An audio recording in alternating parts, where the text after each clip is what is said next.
Thank you all for being here. Our chair, Governor Polis, is running a few minutes late, but we have a great pitch hitter for him, the governor of Delaware, Matt Meyer, who's with us. And Governor Meyer is really one of the leaders in the country in education.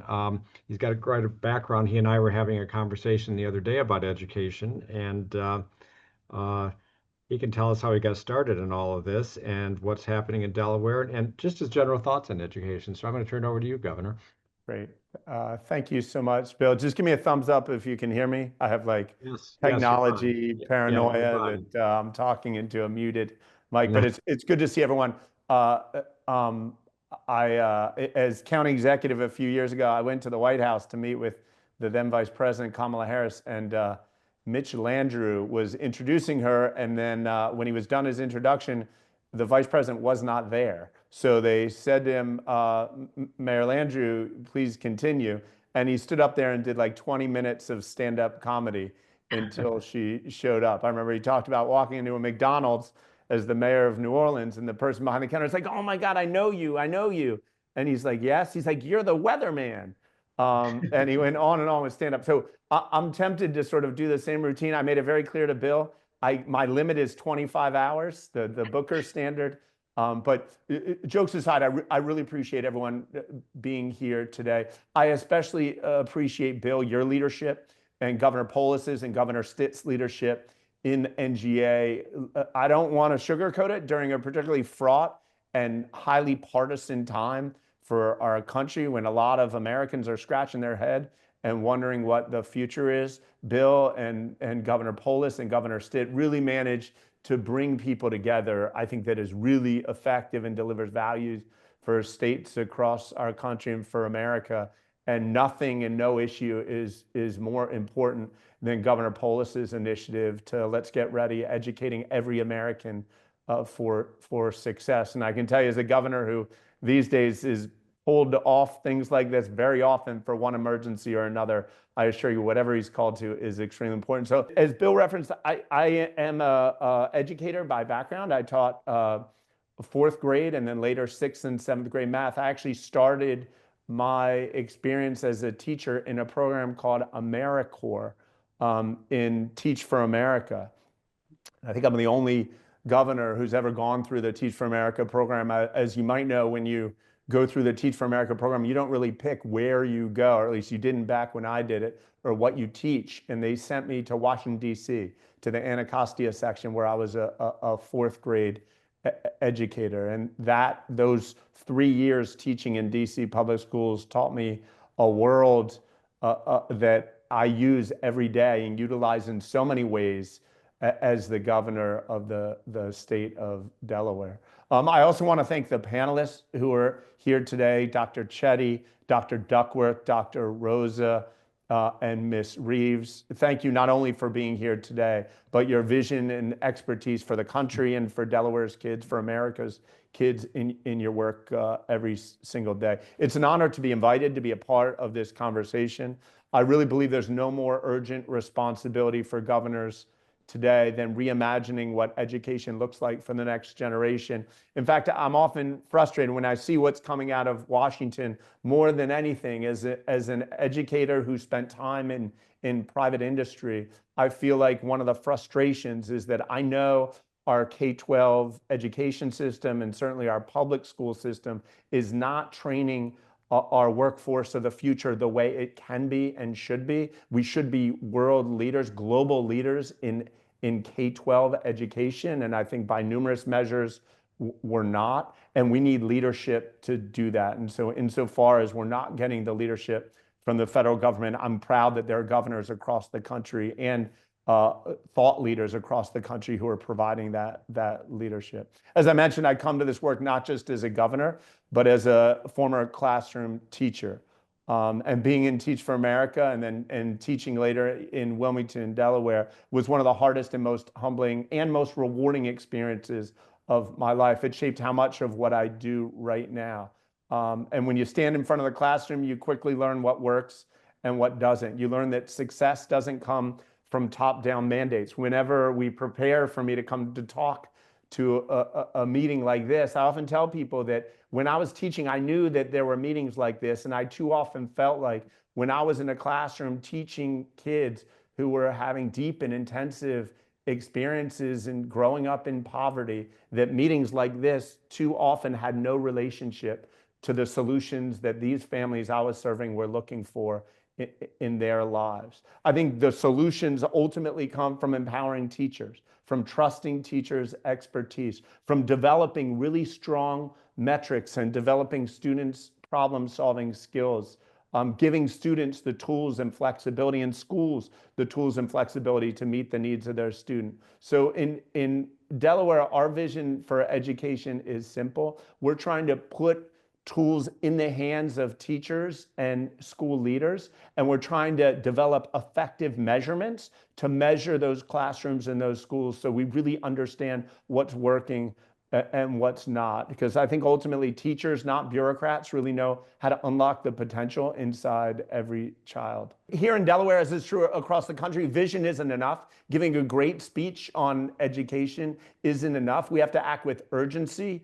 We have to act with clarity, and we have to act in a way that produces real results and real outcomes. The truth is, across the country, we're not really preparing our kids the way they should be prepared for the economy that they'll inherit in 2030, 2040, and beyond. We really need to refine and redefine what a quality education means. I like to say here in Delaware, we really face two challenges with respect to education. One is about quality, and the other is about equality. Quality, it's not just about memorizing facts. It's about building critical thinkers. It's about thinking about how we can have more personalized education systems. My wife is an emergency room physician, and all the talk in medicine now is about personalized medicine, where it used to be you sit down and they ask you your whole family's medical history. Now they can take, a DNA slice and understand specifically what your formula can be for you to have a long and healthy future.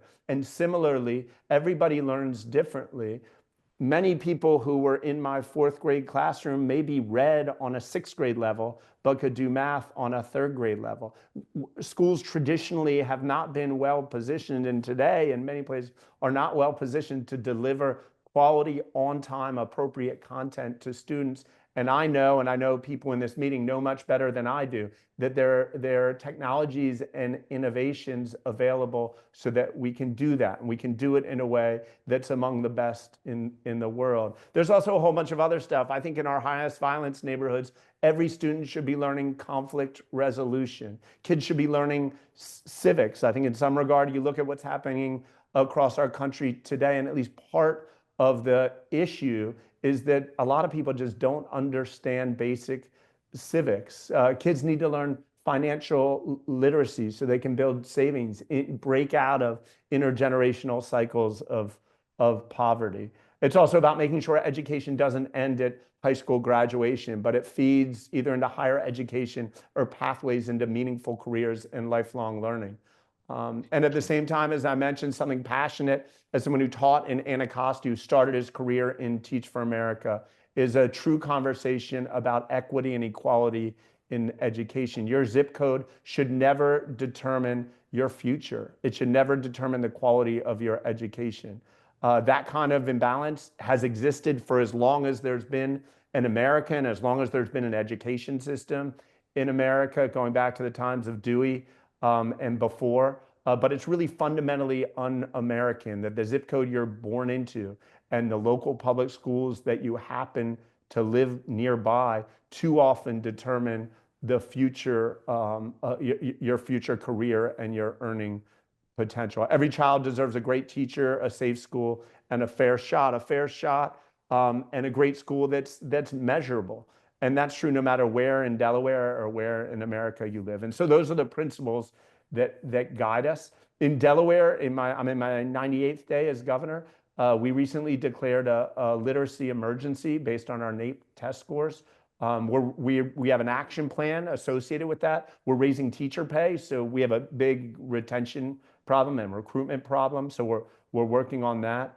We're working on a dramatic overhaul of our school funding formula. Our funding formula was actually written 80 years ago in the 1940s, and we're working on overhauling it. it's a good talking point, but it's pretty hard to achieve. As you may know, it gets pretty complex pretty fast. And we're making unique and innovative investments directly in classrooms, actually giving teachers control, working with donors choose, giving teachers some control and discretion over the money that goes into their classroom. So if teachers have innovative ideas, they have the resources and support to implement and measure those ideas. We can't solve these problems alone. I think it's important there be laboratories of experimentation, that there be states and counties and cities that are all doing different things, but it's also important for our nation that we collaborate.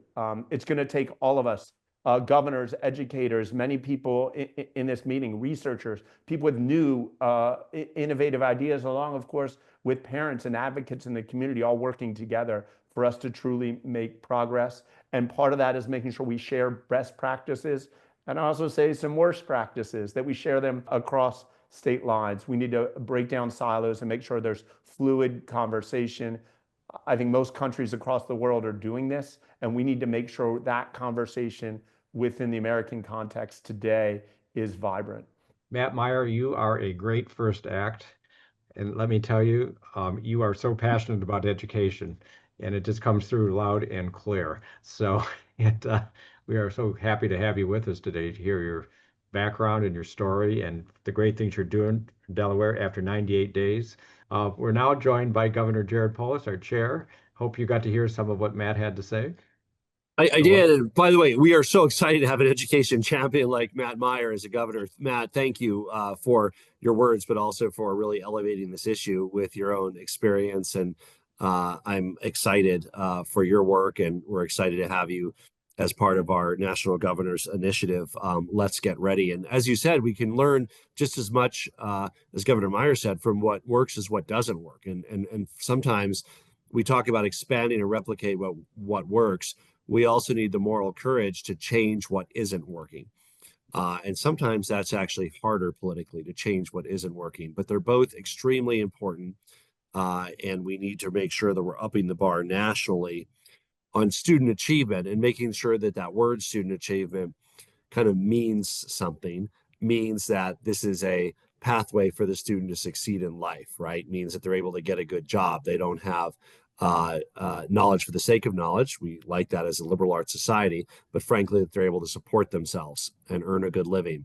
And that's absolutely critical, whether that is a high school degree with a certificate, whether it's a community college degree, or whether it's a four-year degree. And while our students are not achieving well enough in math and reading, and those are certainly the things we measure, even if we did have 100% at grade level in those content areas, wouldn't necessarily mean that the kids are ready for success. Those are a starting point, reading and math. They're exceptionally important.